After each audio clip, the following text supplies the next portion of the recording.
Sino yung nakatulong mo sa pagpapalaki ng Gen Zs? Sa totoo lang, nakatulong ko talaga sa pagpapalaki ng Gen Z si Mrs. Kasi siya talaga yung nag-start ng business eh. Siya yung nag-start ng online business journey namin. And grabe yung mga pinagdaanan noon, yung mga hirap, mga pagod na pinagdaanan namin ni Mrs. before. And yun, nung lumaki na kami, kasi meron akong madami, meron akong mga friends din na malalakas din sa e-com. So, pinush na nila ako na magtayo ng corporate business. Kumbaga, magtayo ng office. Eh ako naman ton si Loco, wala naman ako masyadong background sa pag-handle ng mga tao, sa pagiging corporate. So, G lang ako. Nagtayo lang ako ng business. Yun na. Doon na kami nahirapan talaga ang dalawa ni Mrs. And doon na pumasok si Sir Nani Razon. Nakita mo nalalaki yung negosyo mo? Nung kayo lang ng Mrs. mo? Actually, parang oo na hindi. Oo.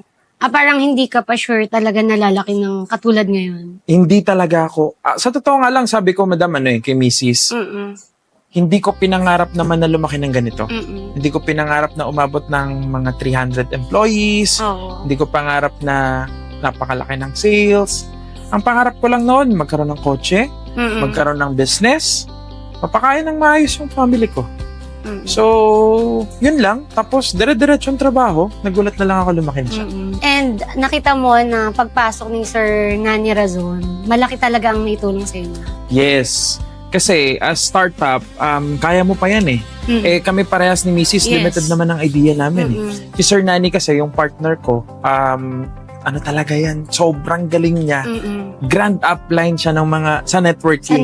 So parang ang hinahandle niyang tao, 1.2 million downline. So parang basic na lang to sa kanyang Gen Zs. And doon na kami nag-complement eh. Kumbaga, akala ko noon, magbebenta ka lang, lalaki na. Yes. Hindi ko alam na, Diyos ko po, kailangan mo pala mag-training ng tao. Kailangan mo pala ayusin yung finance system. Kailangan mo palang, alam mo, maggumawa ng organizational development and may culture. iba't iba palang department na kailangan mong i-check. Sabi ko, kala ko benta-benta lang to. Ba't ganito? Parang, nung nag-scale na ako, saka humirap. And dun ko kinailangan yung help ni Sir Nani. Paano ginawa mong approach sa kanya? Una, nagpapakonsult ako sa kanya. Kasi naanuhan ko rin siya, na-sharean ko rin siya ng knowledge sa e-com. So, nag-i-e-com din siya. And then, nagpa-consult ako sa kanya. Sabi ko, paano ba gagawin ko? Parang naghahanap ako ng investor kasi noon, pero hindi ko alam kung para saan gagamitin yung investor. Nasa ganun level ako eh. Sabi ko, ano bang gagawin ko? Paano ko ba to gagawin? Consult mo nga ako. So, una consultation lang dapat kami. Dami niyang tinuro sa akin na ito dapat. Napamura talaga ako.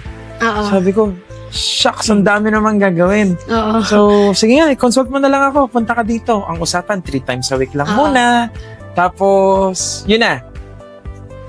Napamahal na rin sa kanya yung Gen Zs. Ginusto niya na rin. Tapos nag-usap na kami na kung anong roles and tulungan namin sa bawat